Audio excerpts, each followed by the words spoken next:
এইরকম বর আর কার কার আছে আমার তো জানা নেই।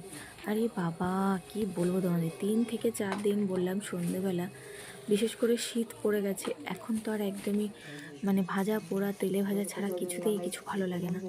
আর শীতকালে সত্যিই মানে যত তেলে ভাজা হয় ততই টেস্টি টেস্টি লাগে। কিন্তু এই যে বিয়ে বাড়ির জোর করে গেছে, তেলে ভাজার দোকান আছে এখানে দুটো, সে দুটো বন্ধ, কারণ তাদের বাড়িতে বিয়ে। তাই দেখো বর আজকে বাধ্য হয়ে ফুচকা নিয়ে আসলো, আর ফুচকা না আমি খুব একটা ভালো খাই না। এবার এইটা শুনে হয়তো অনেকেই ভাববে বাবা মেয়ে হয়ে ফুচকা ভালোবাসে না। না গো, আমি হার্ডলি 2 কি 3টে খেতে পারি, আমি ফুচকা একদম খেতে পারি না। আমার সব থেকে ফেভারিট খাবার হচ্ছে চাউমিন, চিকেন চাউমিন। তো যাই হোক, তবু ফুচকা তেঁতুলগুলা জল দেখে জিভে জল তো আসবেই।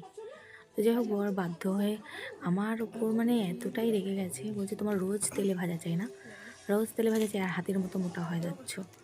আমি বললাম যে মোটা হলে কী ক্ষতি বলো। আর সবাই মিলে এখন বসে বসে ফুচকা খাচ্ছি, ফুচকাটা ভালোই বানিয়েছিল, কিন্তু আমার চাউমিনটা সব থেকে পছন্দের।